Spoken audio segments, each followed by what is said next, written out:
6 or 7. Yeah. Okay.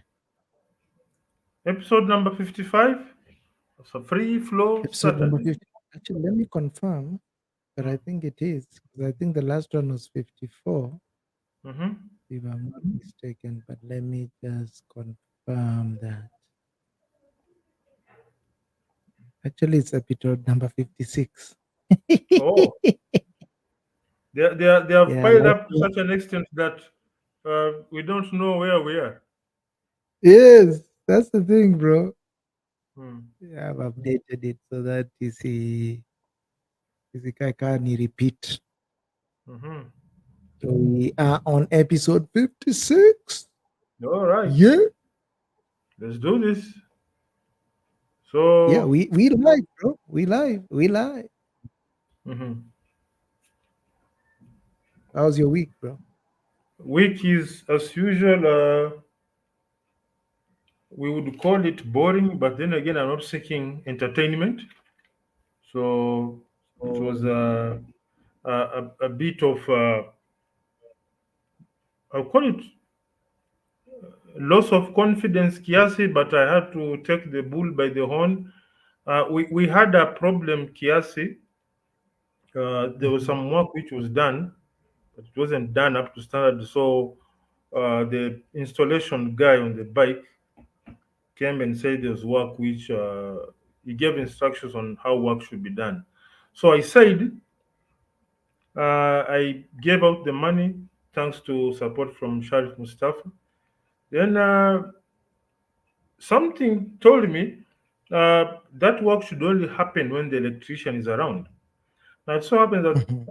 the electrician is part of my team, but I don't have the resources to put him on a retainer. So he has his things to do and whatnot. So he told me he's really held up and we have to wait. So it was to be done. He was to be available on Saturday, but I called him on Thursday and told him. So, but we expecting you. I called him on Wednesday. In fact, told him, "Are you? Uh, can you make it?" He said, "Oh, Saturday looks held up. Again, he's not on a retainer. He has to do his stuff to get things moving in his life." That's when I called my guys on the team. They said, "Listen, we are a resource-strapped unit. Can I rely on you guys to simply follow whatever instructions you are given and get this job done?" I said, "Oh, yes. In fact, we are wondering why you're telling us to wait for the electrician.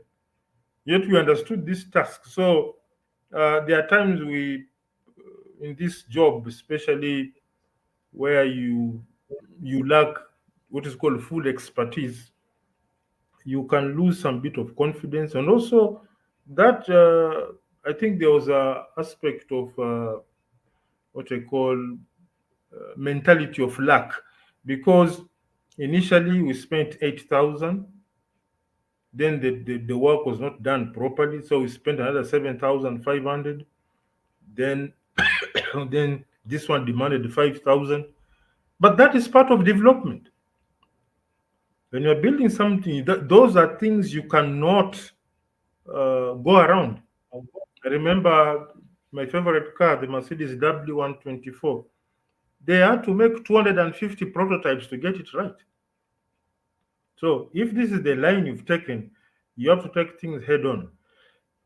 So I told them, "Hey guys, listen, the electrician is taking too long." He said he can only be available to do the installation, but to do the supervision, that will be a tall order for him because he has a life to live, he has bills to pay, and of course, I'm not on a retainer. He's not on a retainer. So my installation, my what you call, I call it the metalworks team, said, "Listen, in fact, we were wondering why is this guy so trepid. Wacha tufanye kazi." And I told them, "Okay, you do what, if you get it wrong, you'll have to look for money to do it." So I think to some extent I fell victim to fear of traveling in a new territory. But I told, okay, go ahead. So by Monday, they'll be on the ground to do what we need to do. Hopefully, it will turn out okay, so that we can do our test run. So it is what it is. So So, we have, it's what was the people. fear about? What Huh? was the fear about? The fear was What does the that in fear? absence of the electrical guy, they'll get it wrong again. Then Mm. I have to pay money. But then again, to have the guy for the electrician, I have to pay him something because he's on a retainer. He can only be as part of the team. He can only be there as installation, but not supervising other duties. So So it's like your confidence was pegged on this electrician. yes, but then again, I had a word with him. We discussed. Him. Listen, Brand, whatever it is that was off spec was not much, and I then went back to the team. Listen, I told them of my challenges and said, but listen, this is not something that should worry you. And there are times when you have no option but to put the same way you happen to be a transport operator. You have to put your trust in your driver to drive 800 kilometers, a distance of 800. You're not going to be there standing next to him, as much as they are what you call real-time monitoring systems. But this guy is remote. He's working. So there are times when you have to sort of relinquish full relinquishment of control. So I said, okay, so you do what you need to do. We'll get the feedback when it comes. So this is what we call aspects of uncertainty in projects. Like if you're building something, the work is in the hands of an architect. Are you an architect? No. Mm. Are you not a structural Mm. engineer? No. But there are days when you have to say, ah, you do what you want, do what is necessary. We'll see how things turn out. I think you raise a very important point because I think life is like that in many ways. Mm, Uh, I think we many a times look to some people and think that they don't experience points of fear mm. or lack of confidence. I mean, I think this is what you know many term as imposter syndrome. Yes, I yes. think it's um, it's always something we always have to battle with every time. Mm, Our minds will always. I've been also experiencing quite a lot of that. I'm trying to see if I can build some new skill set, but every time I want to start, I'm plagued by that fear of will I do it good enough? And they I think say at that that time I'm trying to compare myself with the best in the market, and then I'm thinking, is this the right thing that I need to do? And I've always have to many a times try to bring myself back to do what you know now, mm, and that next step will become more clearer at least once you take that first step. And also remind myself that the first time it definitely will not be good. It will always you see, suck, always it is. not be. So yeah, so these are things I guess things that we always have to confront and We are work told through. that you have to be a fool before you become an expert. Mm. You have to go get things wrong. You have to get things. And you see, now the problem is that there's no limit to the number of times you'll get it wrong. There's no set that you'll get it wrong this number of times. No, some take. There are people who are lucky to try twice and they do it. Some will spend 6 months. Then there's this guy who will spend like 3 years struggling, and but by the time he gets there, say, yes, I've done it. So another issue now comes to the what you call the lack of abundance mentality. Of course, you are plagued by Mm. source issues. So each time something is repeated, you think of your money. Like um, I was talking to my coordinator and the fiber guy. The first time they did some very strange work on the frame, and it costed 8,000 shillings. So George is telling me this has to be redone, and I keep on asking me. So another 8,000? But no, this is we are doing it. So I'm like another 8,000. So I had to. There are days you have to look beyond these small money that is, oh, another 8,000. So what? What if somebody who has spent 5 million shillings or 10 million shillings on research, and the research has gone haywire? Not every research project was successful. Some people have gone into ventures and everything just tumbled. You can imagine the businesses that went under during the corona period, and here I am fumbling over 8,000. So there are times when you have to call yourself to order. So, hey, hapana, this is just wrong. If you are thinking long game, if you want to be among the best uh, electric motorcycle manufacturers, 8,000 shillings should not give you a headache. Of course, yes, it is money, but it should not be the cause of you now uh, throwing a tantrum over the phone. In fact, your juniors lose confidence. You say, huyu jamaa pesa ndogo inampeleka mbio hivi. So there are times when you have to call yourself to order.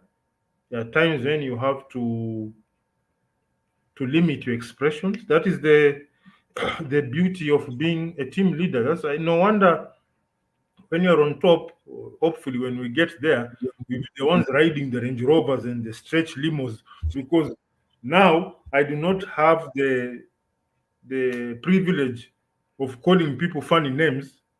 But so let me cover it up by leaving have some of these perks and privileges, because leadership really calls for, you need to call to be very tolerant of some things, because the people around you have their limits.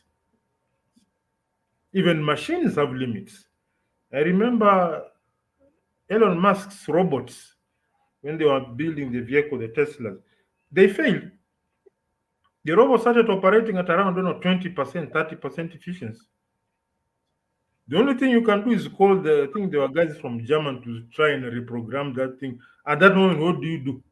No matter how much of a tantrum you throw, it won't repair anything. The Tesla Roadsters, when they came into the market, 80% of those vehicles failed during the warranty period.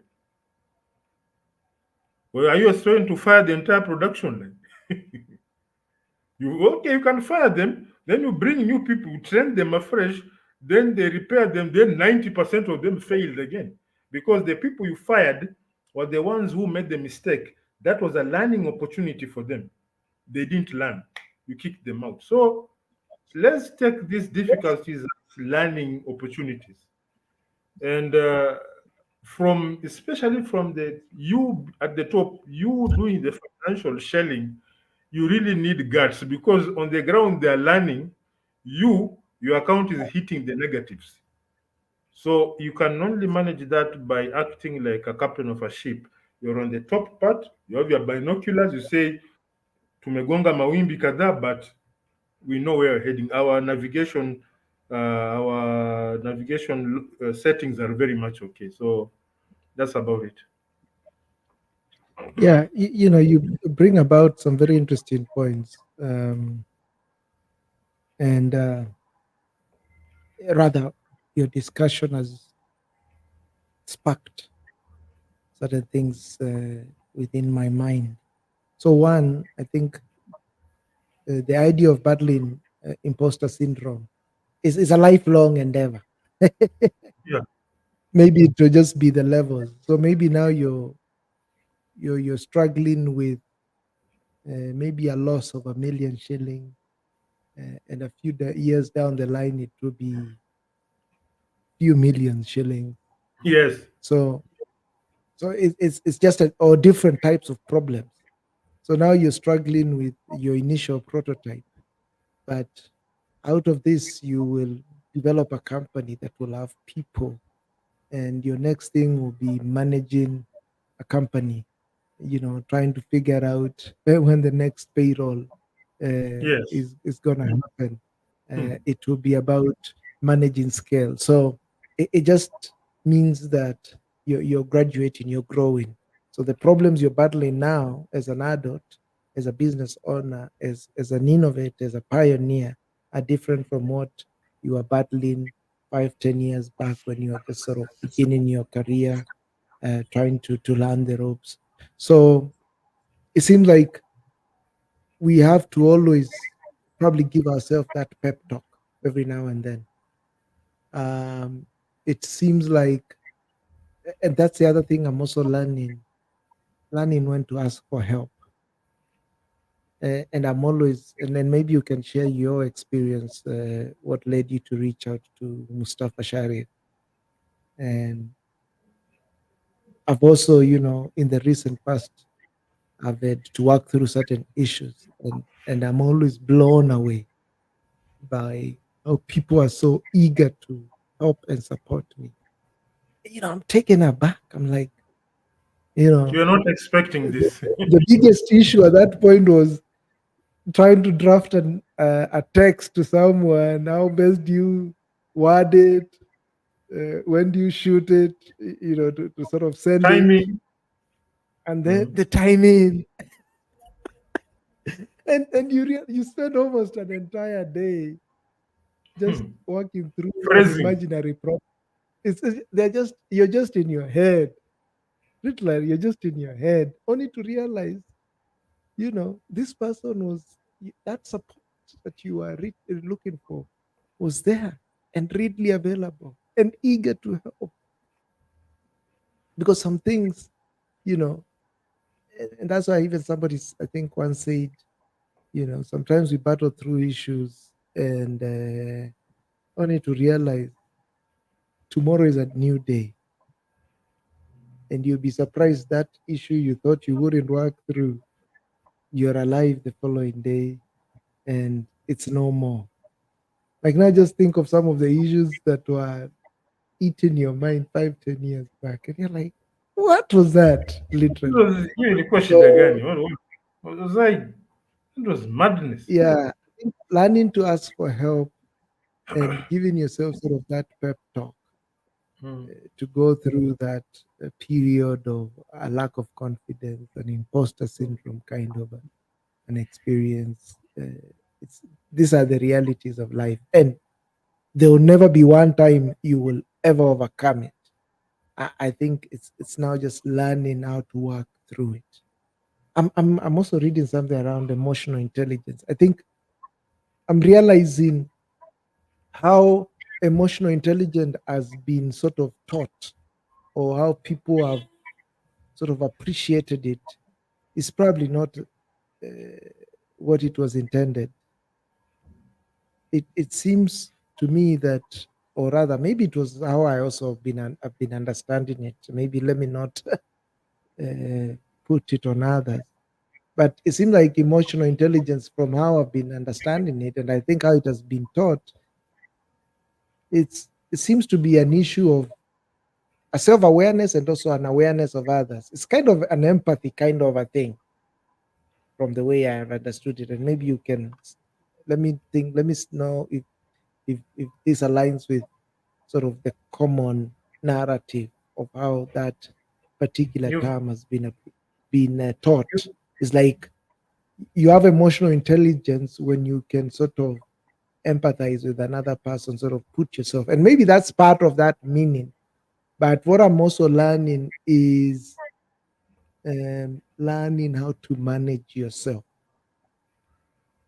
you've effectively, mentioned because something very our important. minds go rampant, and it's learning how to control those emotions such that they don't grow to be more than what they are.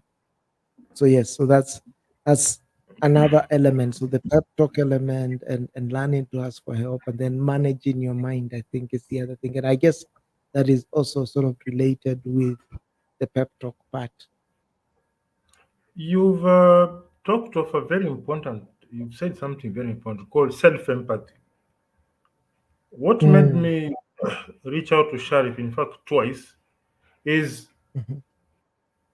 I've been doing. Somebody wrote Overdrive. something about uh, self audit, Mhm. and you have to ask yourself, um, uh, have you done so much? How much have you done? Like when I got stuck twice, I had to query myself as I ask for help. Is there something I can do currently, or at the moment, are you at your limits? I was at my limit. You've actually given your all. And if you are to continue on that trajectory, that means whatever that that piece of work may delay by a month or so, because my whatever I do, my invoices are filed every once a month. That means you have a 30-day waiting period. I've literally done everything. I'm looking at my expenses, like personal expenses. Am I going to fancy hotels? No. Am I buying myself a lot of sort of creature comforts or luxury goods? No. How's my expenditure? My expenditure is limited to the very basics. Is there something that is we're living in a world where the Wi-Fi subscription has become a necessity. So I look at my expenses. There's practically nothing to reduce. I can't say that to remove this. No, so that's when I said, listen, uh,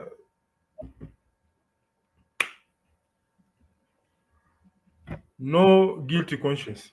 Hmm. I deserve all the help I need now. So you query yourself. Do I deserve the help? Have I looked through every avenue in what I'm doing? And is everything stuck? Okay, now I deserve help. So far, with the resources that I have, what have I done? I've done A, B, C, D. Have you been wasteful? Absolutely not. Have you been reckless in your expenditures? You are literally frugal. So then, please get help. If let's say we're spending like 10,000 per week on beer, you don't deserve help. You just forfeit the beers for these 2 3 months so that you have more money around. So it varies from person to person. It is you look into the mirror. Are you at your limit? If no, well, explore this limit. But when you've gone to the limit, you're at the wit's end. So whatever it is will be good. You don't want to do a project when you don't have money to buy toothpaste. So at the end of the day, is being open with yourself. Do a very thorough self audit. Ask yourself, am I at my limit? Because help goes to those who are at their limits. But if I can fuel an S550, boss, chukua Uber bwana. Take an Uber. So it's all about doing And conduct it's that audit kind yourself. of like, because I was probing myself about it. A Mm. bit of it is like an ego. Mm. Um, it's an ego that you need to manage within yourself because you're thinking, how will somebody perceive you? So it's a bit about that. Because if you think of yourself, you're always also ready to always support a friend Yes. or two whenever they're in need. So you are ready to offer that help, and you're not ready to receive that help or to ask for it. Why? Is I think it's been a little too conceited. If I think about it, so there's a pride, and it's a pride which is probably a foolish pride, if I might say so. Yeah. The ego Um, thing. it's an ego thing, and I think learning that, and it's that's part of. If you think of business is all about sort of working together with other people. There's no way you can do anything if you've got a product that you've developed. That product is not just for you to consume.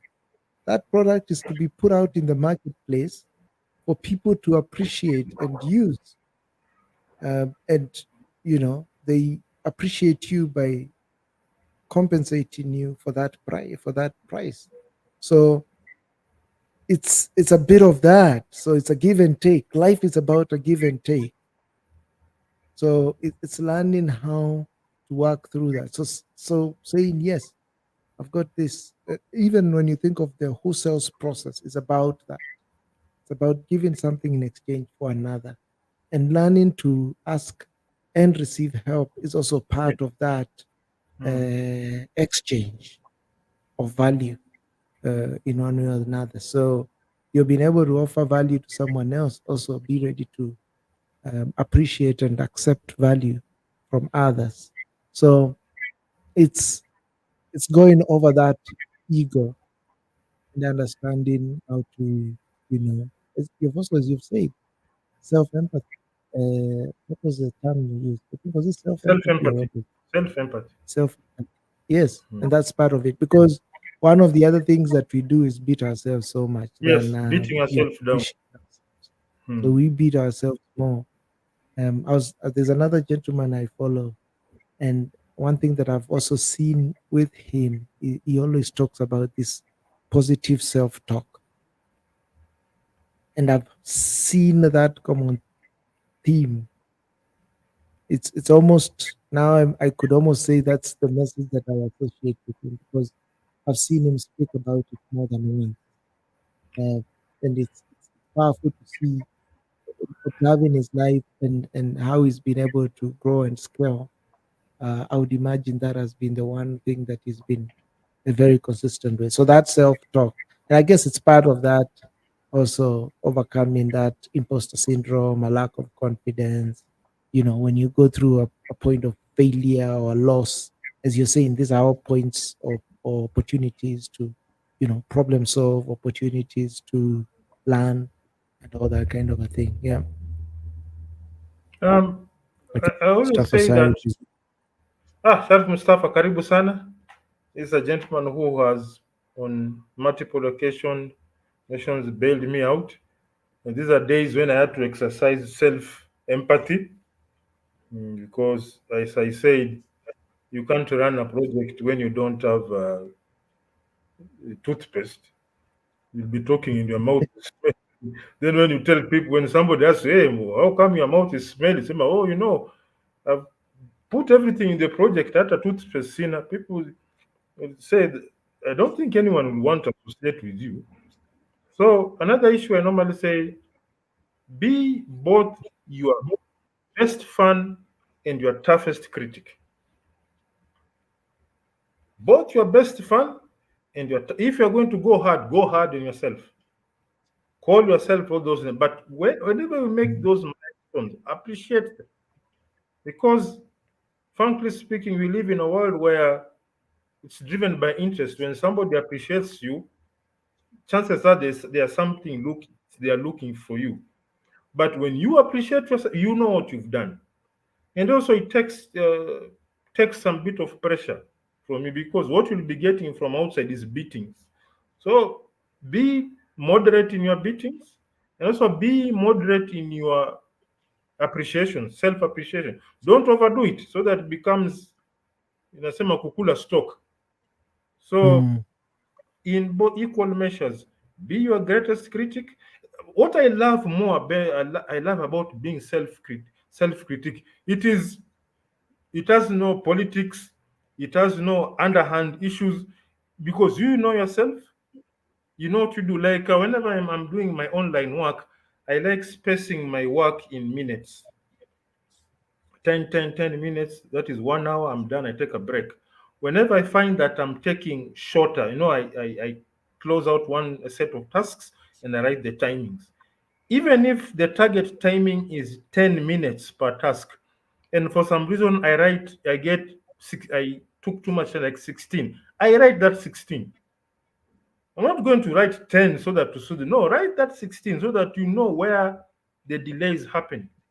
That is part of self critique. Because the beautiful thing about self critique, it has no underhand, there's no aspects of underhand dealings. There's some kind of criticism that comes with some, what do you call it, ulterior motives. But you can't have an ulterior motive against yourself. So that self critique, as long as it is genuine, is the best, because you are aware of your performance. And one of the things I do, I normally tell myself, Brian, this is very unbecoming of you. I tell me this is wrong, because no one, in most cases, no one will tell you you are wrong. No one, people just allow you to screw up. Then they land on you when you are in a very bad place. But no one will tell you you are going off. It is you. You must have. I think it's called a gyroscope. that device that tells you if a vessel is going off spec. You should have your internal gyroscope that tells you happening at Teleza. And I've treated it against, especially on matters dopamine.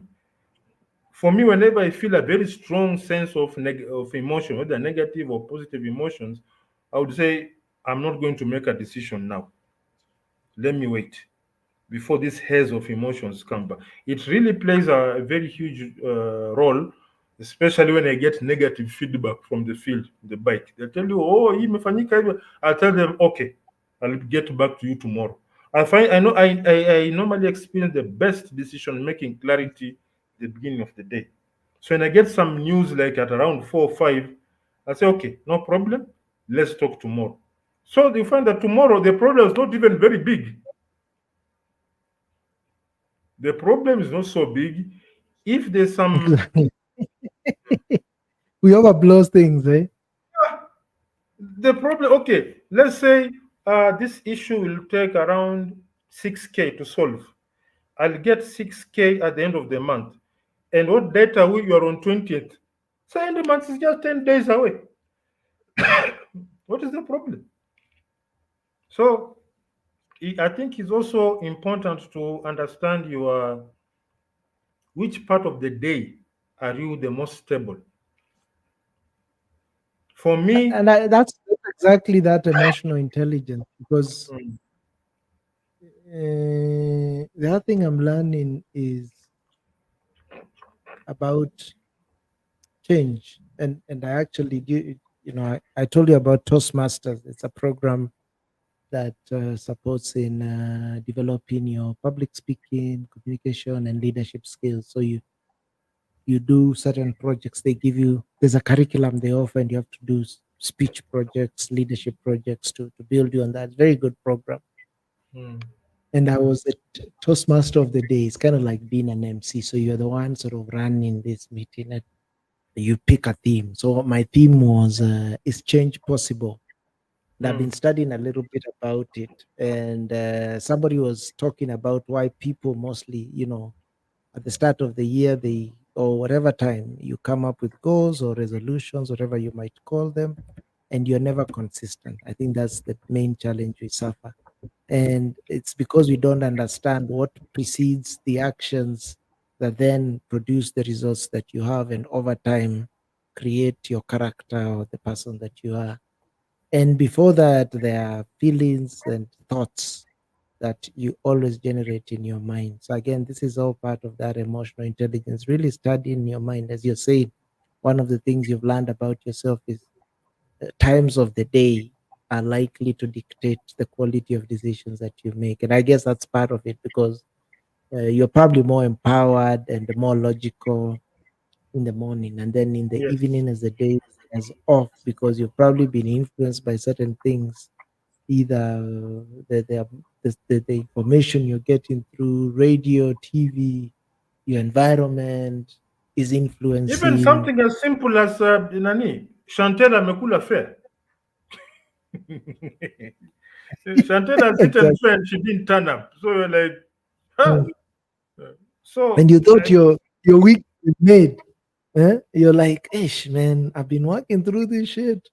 mm, You've got the house cleaned, you've bought some nice stuff, and then you don't turn up. you have cooked ugali matumbo. Then she's like, Exactly. aki babe sioni nikimake. Kuku yetu imekufa. You're like, hey. Yeah. Then at that time my welder sends me a picture of a bike welded. It looks like crossbreed of a tuk-tuk and a wheelbarrow. You go ballistic. You're like, these people will see fire today. How are leo?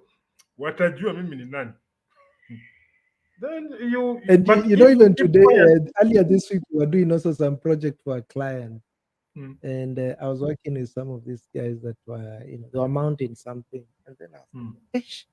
I was seeing the guy having challenges. I was trying to also see how I can assist him, mm, but he was in a more better position to see how to work through that mm, particular problem.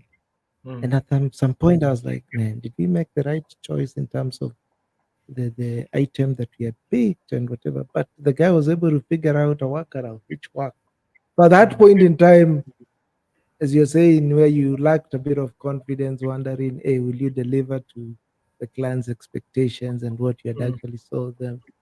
There's a challenge and a risk, and that's why you even go through these risks and issues within a project.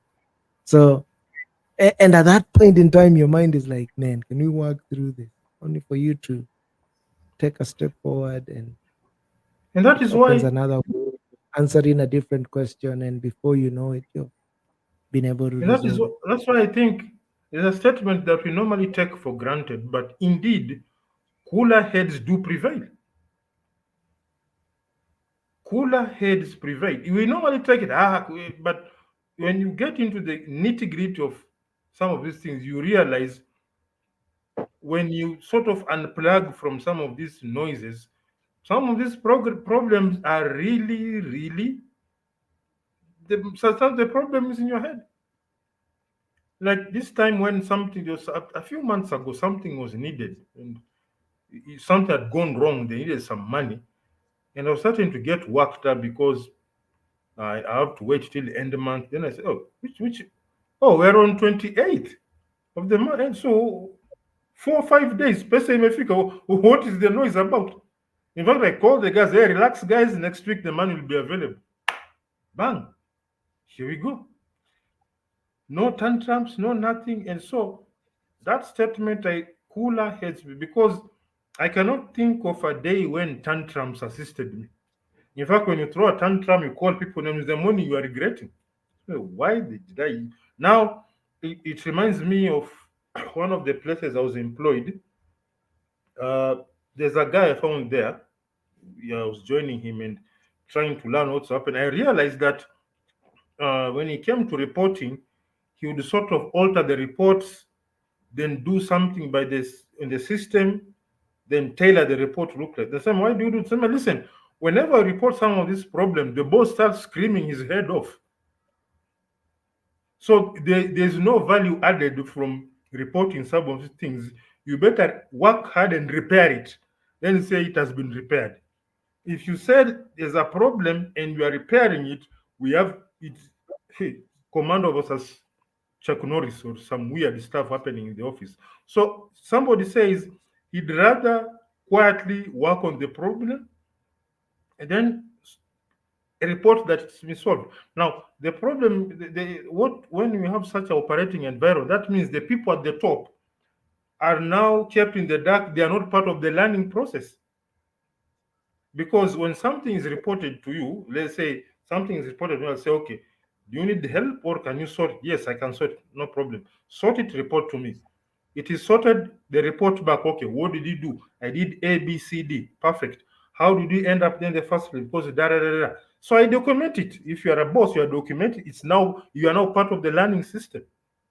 The problem is that if you use that system of tantrum where people are repairing things on their own, they resign and go somewhere else, then that thing fails.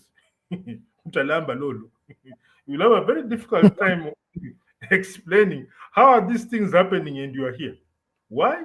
Because you've created a situation whereby when people report a problem, you go ballistic.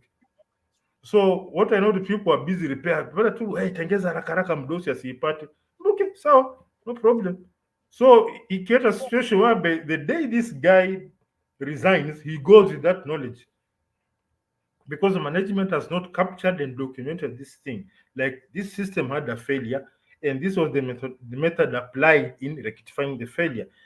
Apart from rectification, these are the failure prevention safeguards we have in place, such that even when you have new people, you take them through that same curriculum. But since you've decided to be Simba Mkali officini, no problem. You roar on in the roar, you keep roaring in that office. Then when there's something breaks down and you have a completely different team, you're in shit. So that aspect of cooler heads, it makes people get drawn to you.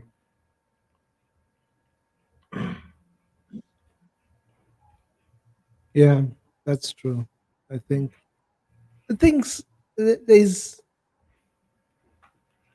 and there's also that element sometimes, we always want to be control freaks, Yeah. controlling every element of something, Hmm. and and a bit of a let go.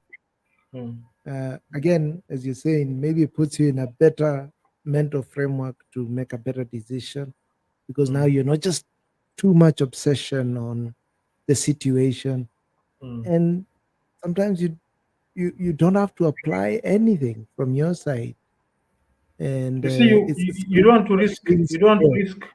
You don't want to risk reducing the confidence of the guys on the ground. Mm, That means the guy, every step he makes, hey Andrew, you know Najay, Andrew, so you are getting calls yes, because people know the moment there is the tiniest diversion, kimeumana. micromanaging, being a micromanager. And it's That good means sometimes to give your team just the confidence to know, even if you make some mistakes, it's still fine. So, and to many a times when I've always done that, I'm actually amazed, mm, because they probably thought of something that I didn't think of, and they amaze you, because they went even over and above what you thought they would deliver, because they also brought in their own perspective and what they are good at. And it's best to give them that room, the room to sort of express themselves, without you being an awk-eyed kind of a manager. a You're trying to see every move and every step they're making. human CCTV. You'd Human rather like CCTV. what I normally do once we agree that uh, there's George, there's Francis. Okay, this is what you guys are going to do tomorrow, right? I'll call for feedback 2 days after tomorrow. I don't want to be the Yeah. guy who call, hey, mmechomelea, hey, mmepaka rangi, you are calling someone, you can even hear machine huko nyuma. Sasa huyu jamaa atafanya kazi vipi? It's like Mm. somebody performing surgery and you are there, hey, hiyo matumbo yuko sawa, oh, weka kichwa vizuri. No way. We have to give confidence. And, Yes, sir. You're saying? no, no, just finish up. That aspect of letting the ground team know that you are aware that everything is okay and you are free to reach out to me when things go wrong, that really, really makes these guys they can do wonder. They are ready even to go beyond beyond the 100%. expectations. Mm. But 100%. 100%.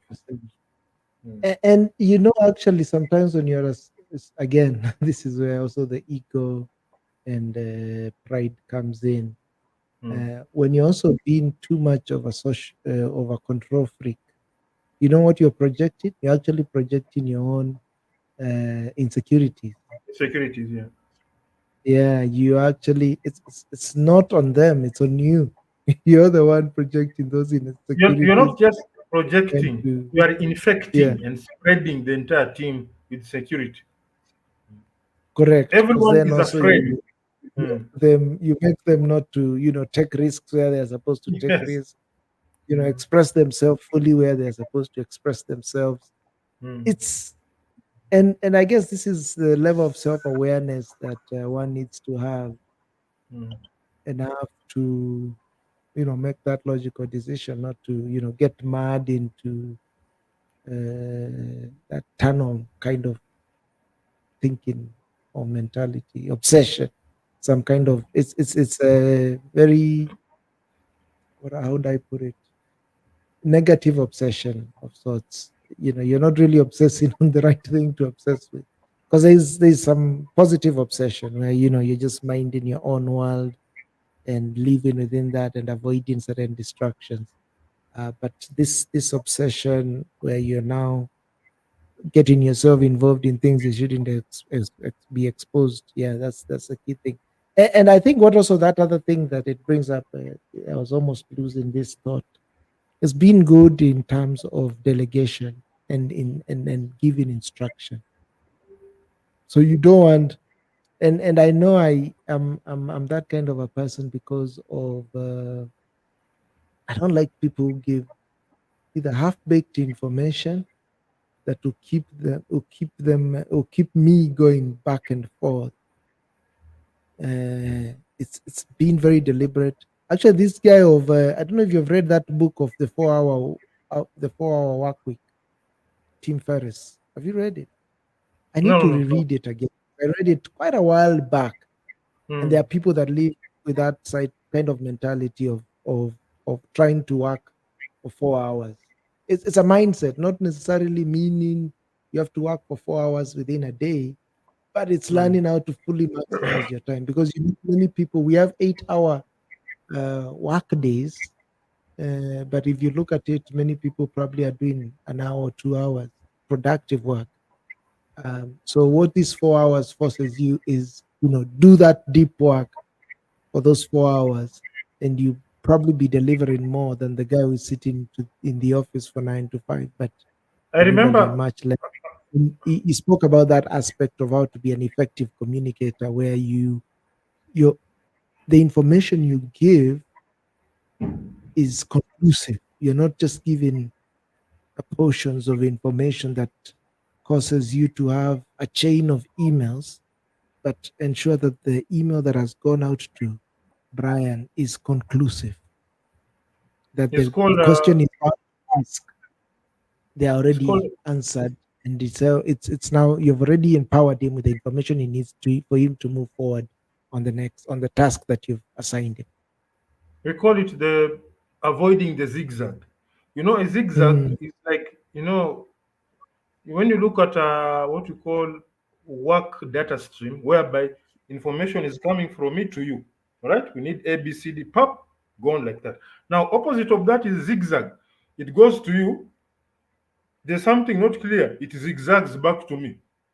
Then they give the answer I give you. It is not fully conclusive. It will make you make maybe one step forward, two steps back, then another step forward, then we go to the next step. Everything is so. Then when you have to draw a line of information between the two, there'll be a lot of zigzag because Bele Newman, Bele Newman, Bele Newman. And I used to have when I was in Mombasa, I was working somewhere, and we actually ended up after analyzing some situation. We ended up agreeing with my boss at that time on a typical 8 to 5 day, if by 11 o'clock you are nowhere, that day is gone. By 11 a.m., you are nowhere because 11 you are bordering on lunch hour. After lunch, of course, you've eaten your ugali matumbo and whatever.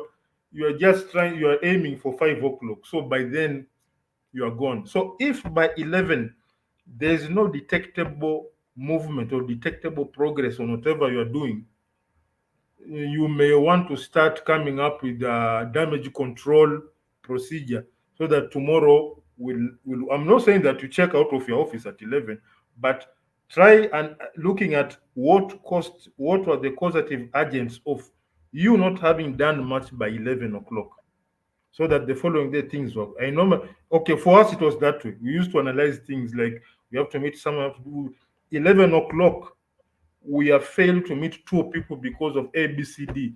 That day is wasted. We look for what we call fill ups. A fill up is a duty or a task that you'll do to fill up the day. Maybe something that was due to be done the day before or the day after. You do fill up, but you've made preparation that tomorrow by 11 o'clock, there should be at least a detectable, hugely detectable progress in your work. Because after 11 o'clock, hakuna kitu. That is what we captured for that. I don't know about other organizations, but for that work we're doing, that's what we tended to capture. By 11, if nothing meaningful has come up, unless there's something scheduled for 2 or 3, but if you're working on a continuous, let's say a fully continuous chain of events amalgamated into one thing, if by 11 your train has not taken off, ah, that your guide yendi popote. So it's all about understanding your system, knowing what works, and maybe if you're able to do what you call damage control situations, you can sense that I'm spiraling out of control or things are going off. How fast can we? Because we are not defeatist. It's not good work on a defeatist nature that he made a combo. Okay, throw away the baby plus the backwater. They are what we call continuous monitoring systems that can say, oh, no, no, no, no, no. Let's say when moving from one venue to another, we are losing half an hour.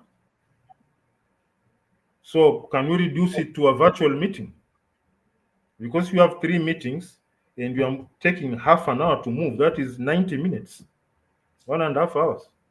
So there are things you can, if it is a meeting within a very huge building like a block, and you realize some of these tall buildings, it takes you some bit of time moving from this floor to this floor, and you have, let's say, six meetings, and you're taking 15 times six, that's 90.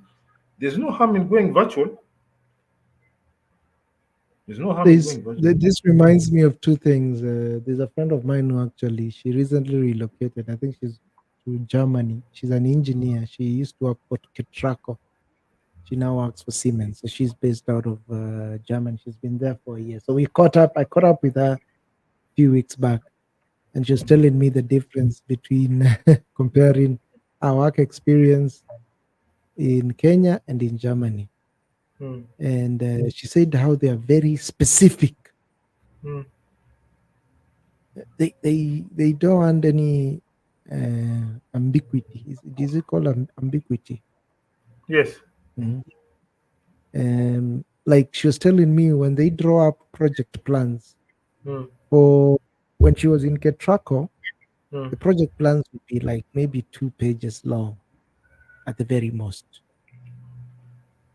maybe 2 to 3 pages. But here she says when they draw up a project plan, it's so detailed. It doesn't want to assume anything.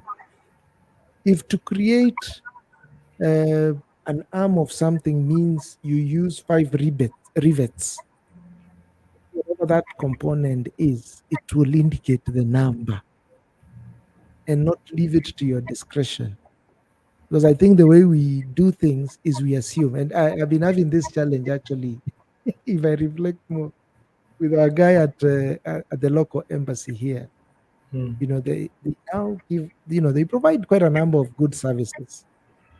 Like, for example, recently I was going through the process of applying for police clearance certificate, or what you call the good conduct certificate or something. And part of it is you apply that process on eCitizen. Then you're supposed to come with a copy of your payment and other documents, your ID and that kind of a thing, so that now they can give you a letter that helps you to get the fingerprints. Because I'm in Rwanda, I can't get fingerprints from here, but they have an arrangement with the local DCI, they call it the Rwanda Investigation Bureau. So if I look at the steps that I went through, I see they have overlooked some steps. So that makes me to keep calling my guy. Oh, so what am I supposed to do at this point? If they had all that information well enumerated on their website, then I wouldn't be doing this back and forth phone calls with him mm, to confirm my next steps is. And it will be quite a flawless thing. And it's because the person writing assumes so many things. He thinks the person applying should know these things because he has done it so many times. There are several steps in his mind is skipping. But the guy who is doing it for the first time mm, is the person that should engage to draw up those steps, so that the next person who is doing that process, who is new to it, mm. who will not end up making phone calls. Maybe you won't have the privilege of knowing someone in the embassy. So there will be so many mistakes, so much waste of time, so much waste of resources. But again, going back to this lady in Germany, now the people in the West that are good at not, it's almost a create system for the dummies. It's always good to have that in the back of your mind instead of doing something as though you're a pro, but think of the person who is doing it for the very. If you put yourself in the feet or the experience of someone who's doing it for the first time, then you'd be It reminds me much more experienced. of Steve Jobs when they were coming up with the iPhone. They said he himself, Steve Jobs, was not good at technology. So the iPhone was pegged on user experience. Mm, Let's say this is the phone and I'm holding it now. What should I feel? What should I experience when I have this thing here?